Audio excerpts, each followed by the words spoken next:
El mundo está viviendo una incertidumbre, una euforia,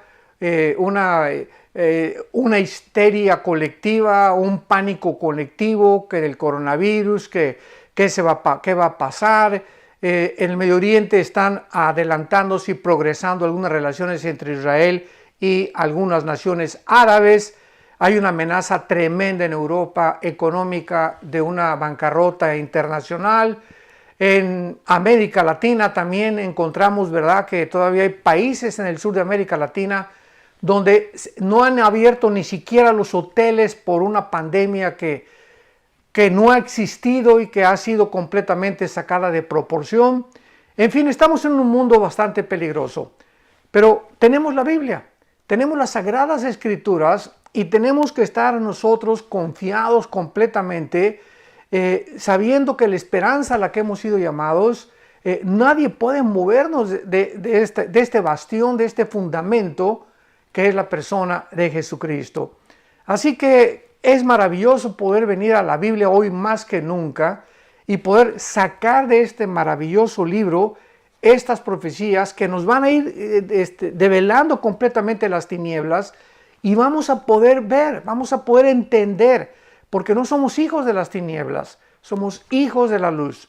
Así que vamos a poder ver a través de todo lo que está pasando lo que Dios nos quiere revelar. Pero antes de poder continuar y descubrir realmente qué es lo que Dios nos quiere decir con esta ciudad donde se va a concentrar todas las religiones del mundo, va a ser muy importante que vayamos a la raíz. Siempre tenemos que ir a la raíz para ver por qué el fruto está podrido. Entonces, las ramas simplemente, ¿verdad?, son la evidencia de algo o un problema, son síntomas de un problema más profundo. Es como las enfermedades. Tú llegas al médico y le dices, me duele aquí. Bueno, pues el médico tiene que mandarte a hacerte exámenes de orina, exámenes en el intestino, muchas veces tomografías, exámenes de diferentes tipos para poder diagnosticar realmente cuál es el problema.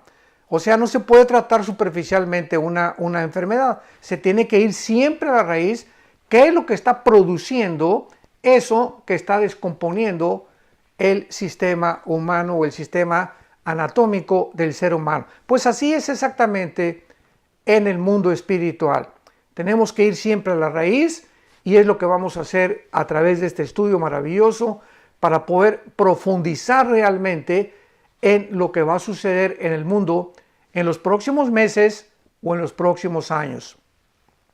Dice la Biblia que en primer lugar tenemos que entender que todo esto comenzó en un evento que en el libro del Génesis capítulo 11 se conoce como la famosa historia de Babel. Dice la Biblia en el capítulo 11 del Génesis que entonces, en aquel tiempo, toda la tierra tenía una sola lengua y unas mismas palabras.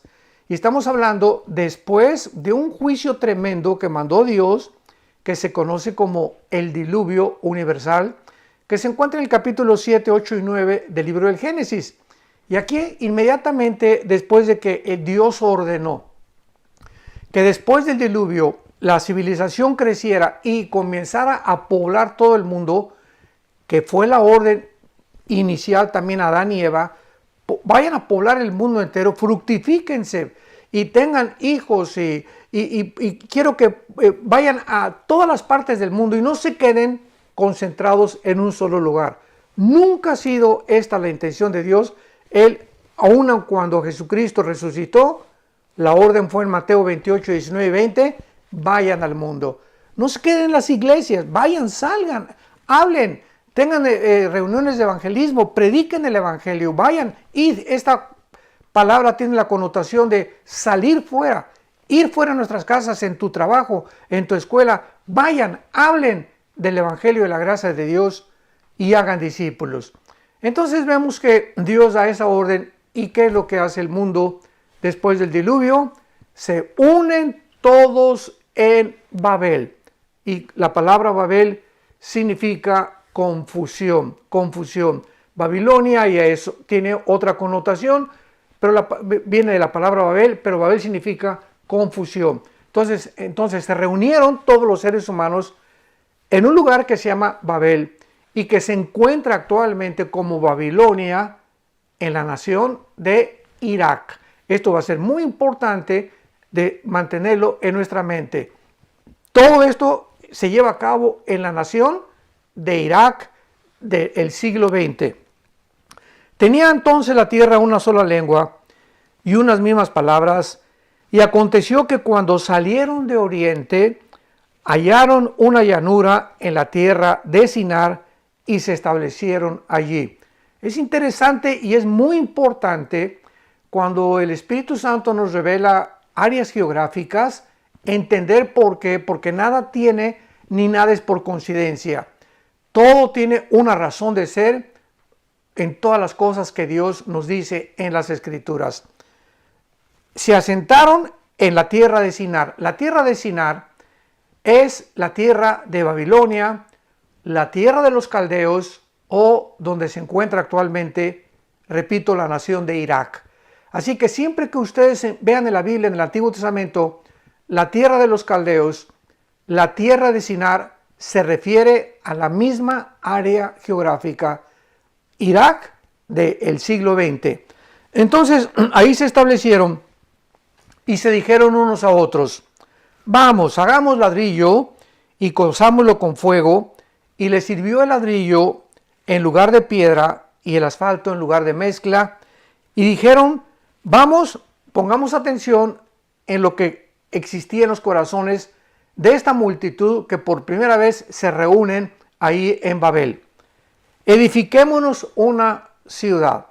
O sea, inmediatamente ellos estaban en contra de los mandamientos de Dios. Dios dijo: vayan a poblar el mundo, pero este grupo de personas dijeron: no vamos a ir a ningún lado.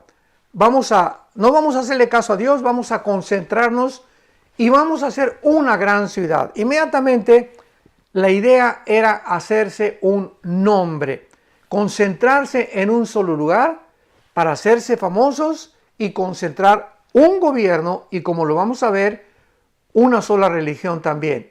Esto es muy interesante.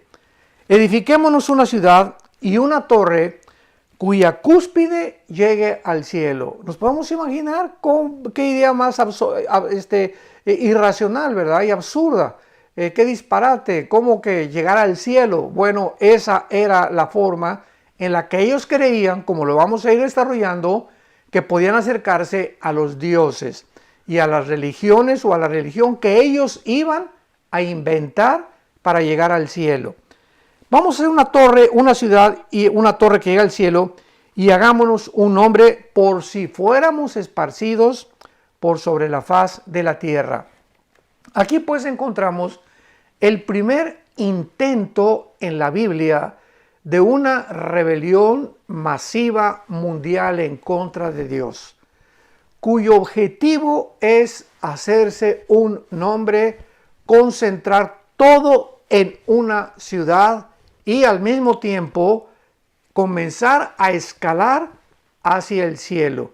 Y aquí podríamos llamar que es donde se inició la primera religión masiva, porque claro que el origen de las religiones comenzó desde Caín, que cuando Caín se acercó a Dios con el fruto de su esfuerzo, el fruto de la tierra, y Abel trae un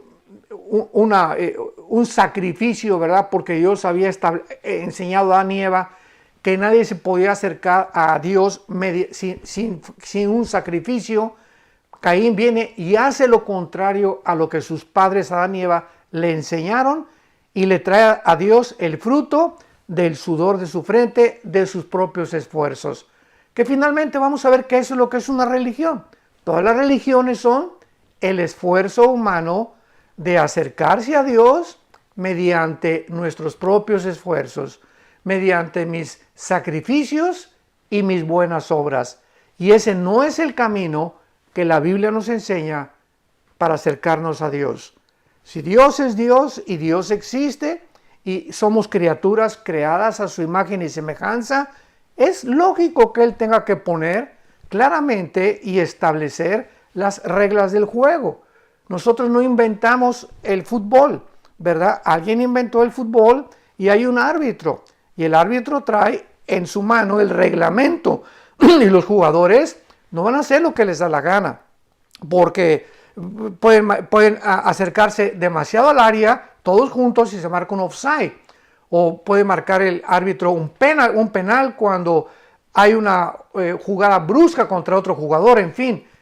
Todos los juegos, el béisbol, el básquetbol, el que tú me quieras mencionar, el tenis, tienen reglas. Y para eso hay árbitros, para que nadie haga lo que le dé la gana y para que no haya anarquía en el campo o en el lugar donde se desarrolla tal juego. Pues así es la vida, también el juego de la vida. Somos jugadores y nosotros no hicimos las reglas, las hizo nuestro Creador. Y Él es el que pone las reglas y Él es el que cobra los penales y Él tiene el derecho a cobrar y a silbar el silbato para que podamos entender que cuando Dios nos silba el silbato y cuando Dios lo toca, nos está diciendo penal, o sea, has cometido pecado, eso no está permitido en el juego de la vida y tiene que haber una sanción. Entonces, todas las cosas en la vida se mueven de esta manera. No nos sorprendamos. Dios es Dios y Él pone las reglas. Muy bien. Ahora veamos a continuación y vamos a después profundizar un poco más con la Torre de Babel. Que entonces el ser humano siempre ha tratado de concentrar todo. Que es precisamente a donde estamos en el siglo XXI, en el año 2020. Ahorita estamos en el mes de septiembre del 2020, estoy compartiendo este estudio en septiembre del 2020 desde la casa de ustedes y nos encontramos en un mundo donde todas las naciones están tratando de unirse bajo una agenda global. Una cosa es el globalismo y otra cosa es la agenda global. El globalismo es cuando a lo que hemos llegado todos actualmente, porque ahorita hay una interconexión a través de la tecnología y el internet, o sea, nos hemos comunicado unos con otros, todos estamos ya completamente compenetrados. Una nación no podía actuar independiente de su vecino porque afecta al vecino, etcétera, etcétera. Estamos en un globalismo tremendo, pero la agenda global, de lo cual vamos a hablar mucho después, es un propósito de un grupo de agencias no gubernamentales que están tratando de quitarle a las naciones su soberanía, su Estado-nación. Entonces, no están de acuerdo en que los gobiernos dicten los protocolos, sino que ahora un grupo de empresarios, podríamos llamarle así, o de multimillonarios que controlan absolutamente todos los medios de comunicación. Escuchemos muy bien. Actualmente en el siglo XX, seis empresas controlan todos los medios de comunicación del mundo entero. Radio, televisión, YouTube, Google, lo que tú me quieras mencionar. Y ellos, al controlar los medios de comunicación, dictan los protocolos y le dicen a los gobiernos lo que los gobiernos necesitan hacer o deben hacer. Entonces ya no son los gobiernos los que dicen, bueno, no salgas de tu casa, o ponte un cubrebocas, o haz esto, o haz aquello. No son los gobiernos simplemente están recibiendo las órdenes de alguien más arriba. ¿No te has preguntado tú de quién? Bueno, no es del Papa, ¿verdad? No es de un rey soberano en todo el mundo, porque todavía no llegamos al tiempo del anticristo, que es a donde se dirige el mundo, sino que están proviniendo todas las órdenes y estos protocolos de una organización que se llama la Organización Mundial de la Salud, junto con las Naciones Unidas, y detrás de estas organizaciones no gubernamentales se encuentran no los gobiernos, repito, los gobiernos reciben las órdenes de lo que dice la OMS o la Organización Mundial de la Salud, pero los que se encuentran detrás de ellos es un grupo muy poderoso en el mundo.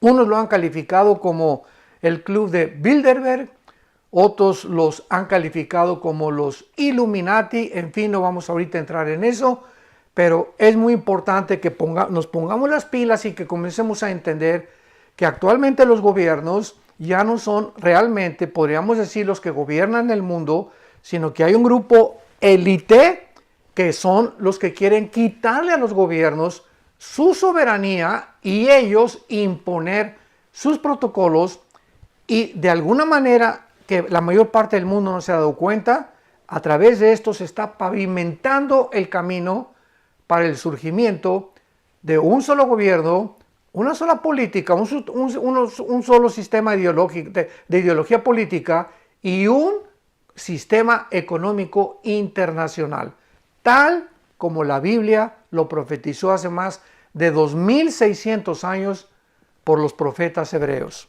Muy bien, ahora vamos a entender claramente, ya que hemos tenido esta base acerca de la Torre de Babel y el intento humano desde el principio de la humanidad de poder reunirnos, juntarnos y tener una cabeza. En aquel tiempo la Torre de Babel era un hombre llamado Nimrod, que fue el que fundó precisamente la ciudad de Babel y que es un tipo del anticristo. O sea, la Biblia nos pone imágenes en el pasado, sombras, nos pone tipos para que nosotros podamos ver que esto iba a cumplirse en una esencia, en una realidad, siglos después, que es exactamente el tiempo donde actualmente nos encontramos. Todas aquellas cosas que se iniciaron del principio, hagan de cuenta que ha sido un ciclo todo. La Biblia dice que es como un ciclo el mundo, o la humanidad, o la historia del ser humano. Todo tuvo un comienzo en la zona del Medio Oriente, ahí se encontraba el huerto de Adán y Eva, y ha evolucionado el mundo de alguna forma. Hemos llegado al siglo XX, el mundo de la tecnología, del conocimiento, de la bomba atómica, la época cibernética, la gasolina, las televisiones, todo lo que se inventó en el siglo XX, y hemos llegado con toda esa tecnología exactamente al lugar de donde partimos. No nos ha servido absolutamente de nada, estamos a punto de autodestruirnos, estamos más confundidos que nunca, nos estamos portando más irracionalmente y de una forma absurda que no nos podríamos imaginar, y esta es la historia triste, patética de la raza humana, que hemos hecho un pobre papel como administradores de este mundo. El mundo lo hemos ensuciado, los mares, los climas, el aire. Nos encontramos, repito, confundidos en todos los aspectos, religioso, económico, político, como jamás en la historia, y seguimos creyendo que en nosotros están las soluciones. Eso es lo que se llama en la filosofía del humanismo. El humanismo no es solo humanitarismo, eso es otra cosa. Es tener empatía por la compasión de los seres humanos. El humanismo es una filosofía que establece que el ser humano es la cabeza de toda la creación. No hay Dios, no necesitamos nada de Dios, ni religión, ni nada. Nosotros somos capaces de hacer todo. Y vean ustedes esta falsa ideología a dónde nos ha llevado. A la ideología de género, el matrimonio no es un hombre y una mujer, a la aberración de la familia, en fin, hemos hecho, ¿verdad?, un mundo, un basurero completo. Dios tiene que intervenir, Dios tiene que tocar el silbato, Dios tiene que gritarnos desde el cielo, y ya lo está haciendo con todo lo que está pasando en el mundo, con estos cambios de clima tan completamente absurdos, ¿verdad?, tan extremos. Ahorita me encuentro aquí en la casa de ustedes y ayer estábamos a casi 100 grados de temperatura Fahrenheit. Ahorita bajó el termómetro a casi 50 grados, o sea, de un lado, de ayer a hoy, 50 grados bajó la temperatura aquí en la ciudad de Dallas, Texas. Entonces, ¿qué mundo estamos viviendo tan impresionante? Bueno, vayamos al capítulo 4 del Evangelio de Juan. Cristo, cuando baja del mundo hace 2000 años, Él precisamente no solamente baja a volver a conectarnos con su Padre, a que pudiéramos nosotros volver otra vez a enchufarnos a la fuente de la energía del universo, que es Dios, de donde proviene verdaderamente nuestra energía espiritual, porque solamente puede venir de ahí, no de tomar baños de sol, ni de tampoco ir a las pirámides de Teotihuacán, ni en el ocultismo. La energía verdadera que va a restaurar a la humanidad solamente puede venir de nuestro Creador. Y Dios escogió a su Hijo Jesucristo para que Él bajara del cielo y Él pudiera llevarnos a través de su muerte en la cruz. O sea, aquí está la cruz y aquí estamos nosotros. Y en medio de nosotros están las leyes de Dios. Y las leyes de Dios dice, el alma que pecare, esa morirá. Entonces vamos a ver ahorita con el Evangelio de Juan y la mujer samaritana, cómo Cristo explica claramente lo que es una religión. Y vemos que una religión es algo que estamos tratando nosotros de hacer por brincarnos el reglamento de Dios mediante nuestros propios esfuerzos. Queremos llegar a la cruz, que implica la salvación, mediante nuestros propios esfuerzos.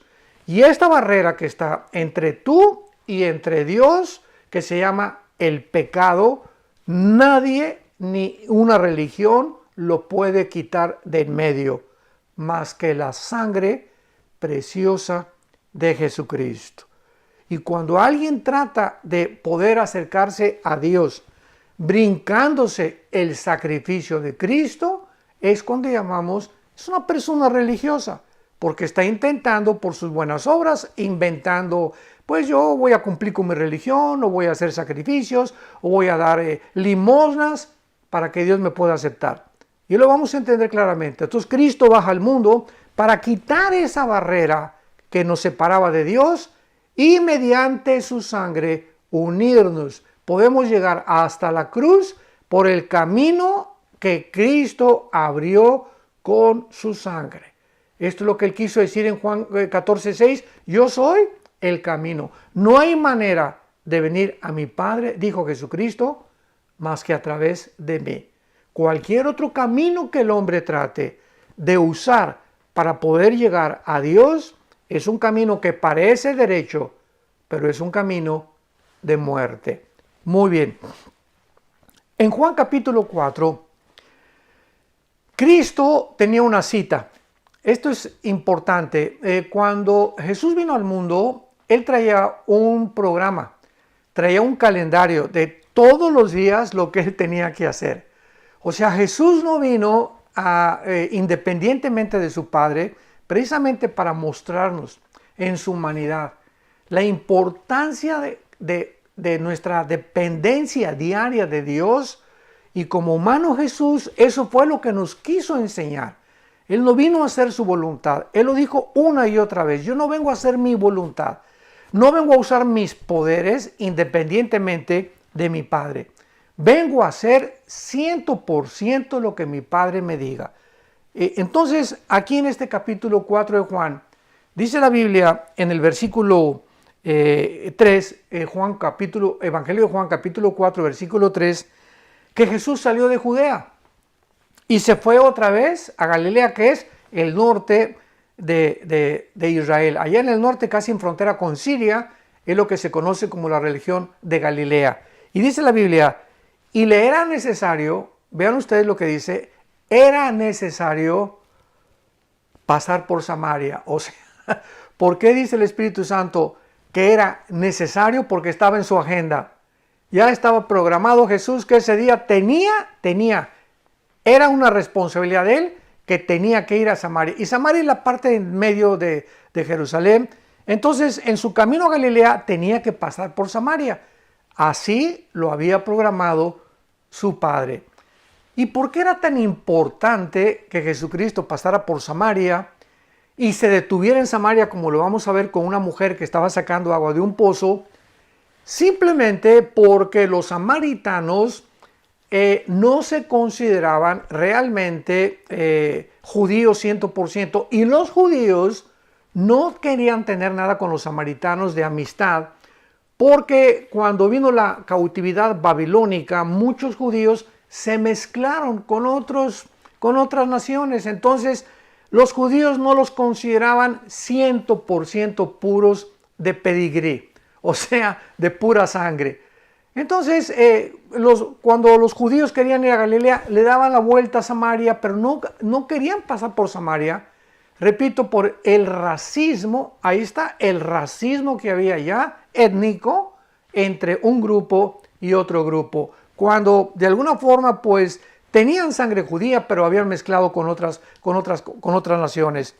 Entonces Cristo a eso vino precisamente, ¿verdad? A romper todas las barreras del racismo y a mostrarnos de que no hay negros, ni morenos, ni blancos, etcétera, etcétera. Todos somos seres humanos creados a la imagen y semejanza de Dios, y el color de nuestra piel no implica que seamos de otra raza.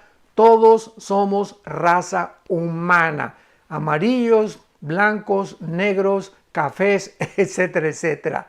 Entonces, esta fue una de las cosas por las cuales Cristo tenía que pasar por Samaria. Ahora bien, al llegar a Samaria, la cita de Jesús era a las 12 del día. Dice la Biblia que entonces vino a la ciudad de Samaria junto a la heredad que Jacob dio a su hijo José.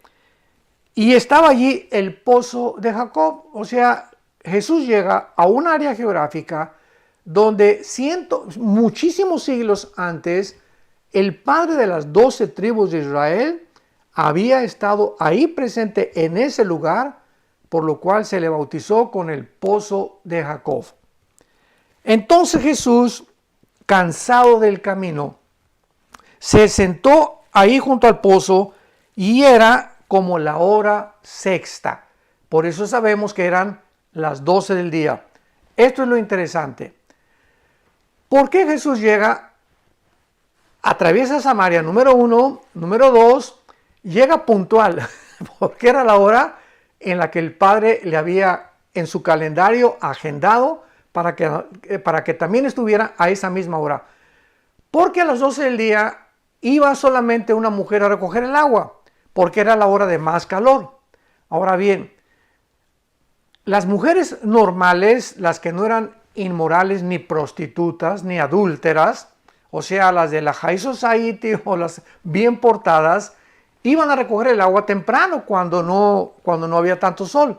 Entonces, esta mujer, la samaritana, era una mujer que lo vamos a ver más adelante, llevaba 5 maridos, o sea, ya se había casado 5 veces. Y además, con la persona con la que estaba viviendo, cuando Jesús la encontró, era su amante. O sea, vivía en amaciato. Era una mujer completamente inmoral.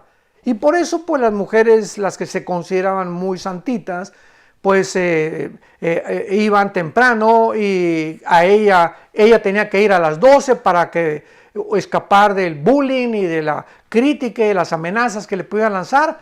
Y por eso Jesús tenía la cita no con las que se decían buenas.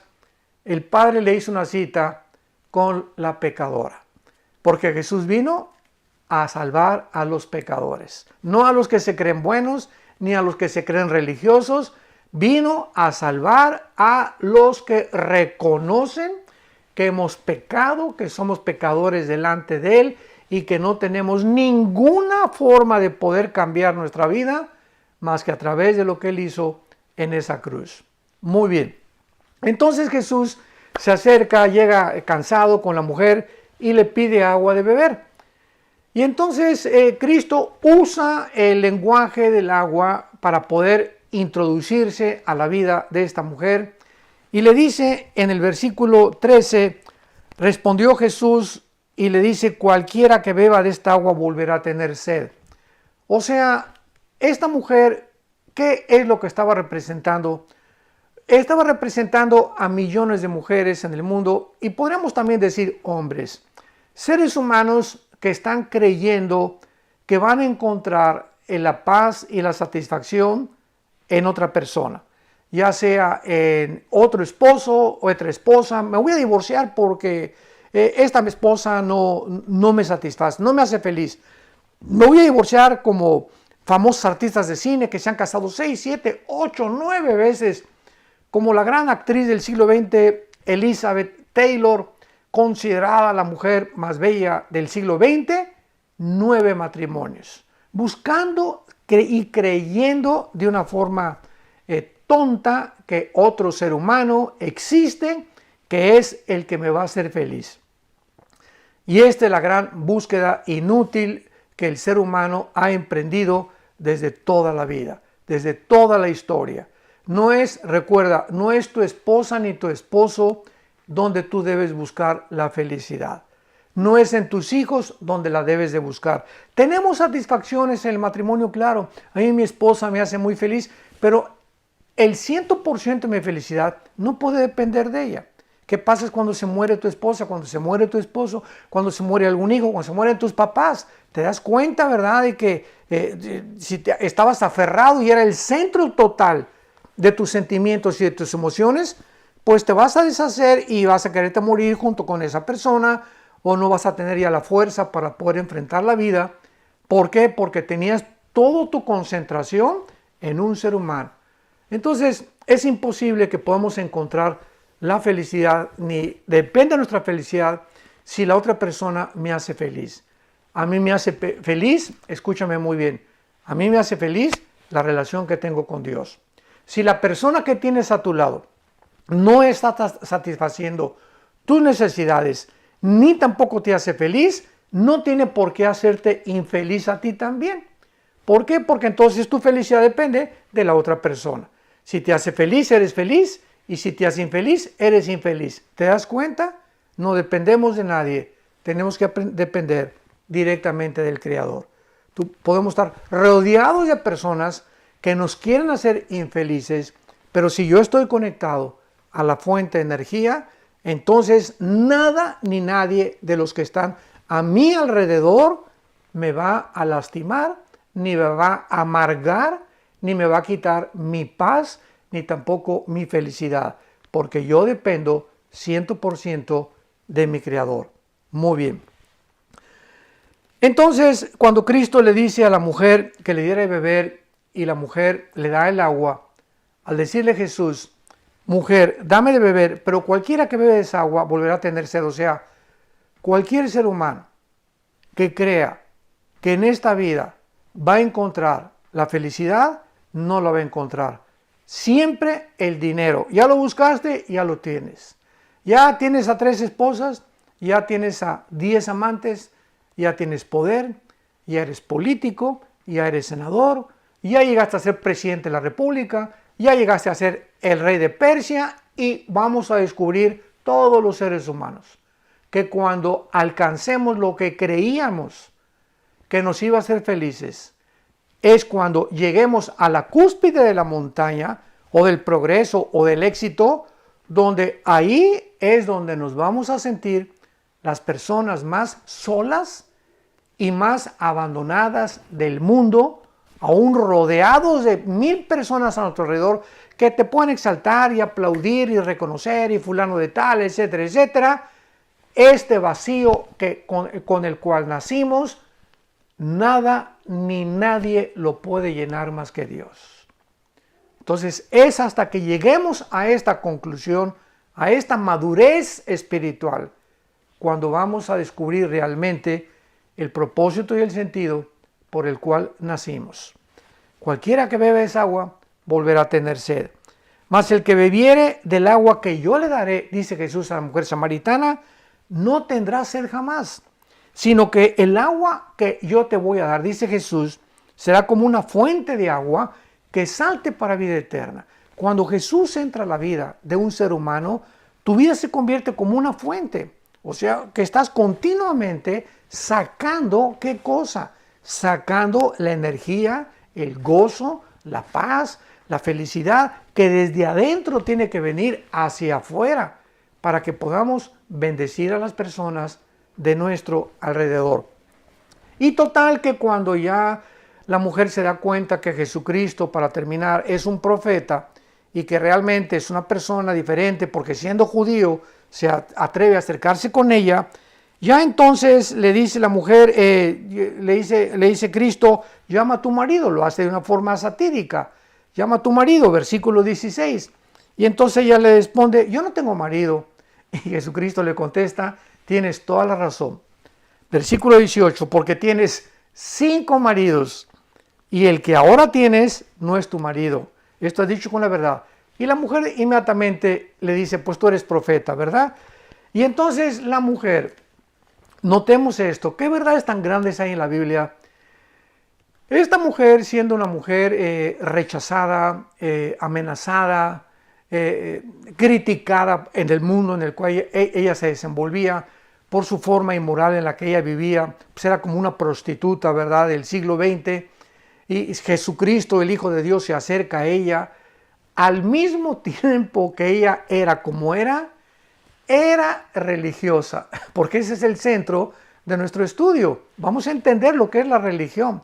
Era una persona religiosa, o sea, vamos a encontrar en la vida personas que pueden tener 3 amantes, o a lo mejor tú que me escuchas tienes un amante, 2 amantes, pero el domingo te persinas y cuando pasa alguien te persinas y te echan agua bendita y te consideras pecador. Bueno, eso ni te consideras una persona que pues no soy tan malo como los demás, pero tengo mi religión. Eso es lo que es un religioso, una persona que cree que con cumplir con ciertos mandamientos o con ciertas reglas o con ciertas ceremonias ya tiene la absolución de Dios, pero al mismo tiempo puede robar, puede transar, puede defraudar, puede cometer adulterio, puede ser homosexual, etcétera, etcétera, porque la religión es simplemente su barniz. Entonces la mujer le dice a Jesucristo, nuestros padres, Juan capítulo 4, versículo 20, le dice a Cristo, mis papás adoraron en ese monte, y ustedes los judíos dicen que debe adorarse en Jerusalén. O sea, es la misma condición y situación en la que el mundo se encuentra. ¿Cuál de todas las religiones es la verdadera? Ustedes dicen que los evangélicos, ustedes que los mormones, que los adventistas, que el islam, que los musulmanes, que el hinduismo, todo el mundo tiene su religión. Y como dicen muchos, todas las religiones llevan a Dios. ¿Cuánta ignorancia? Porque es ignorar la Biblia. Entonces, esta mujer tenía el problema que tiene existencial del ser humano, casi 5.500 años, ¿verdad? Ha tenido este transcurso, este desarrollo del ser humano, buscando en las religiones llenar el vacío con el cual nacimos. Y entonces Jesucristo, después de que ella le dice, es que ustedes acá y ustedes allá, Jesús le dijo, y esta es la clave, mujer, créeme que la hora viene cuando ni en ese monte, ni en Jerusalén, ni en la iglesia mormona, ni en la iglesia evangélica, ni en la iglesia católica, cualquier persona puede ser protestante o puede ser católico, puede ser musulmano, puede ser hindú, y el hecho que tú tengas una religión no te hace cristiano, ni tampoco puedes creer, adorar al Dios verdadero simplemente porque asistes a tal o cual iglesia. Entonces, ¿cuál es la respuesta que Jesucristo al bajar del mundo nos trajo? Yo no vengo a fundar ninguna nueva religión. El cristianismo no es una nueva religión. El cristianismo es una relación personal, orgánica, viva con alguien que volvió a vivir después de estar muerto en una cruz y resucitar a los 3 días.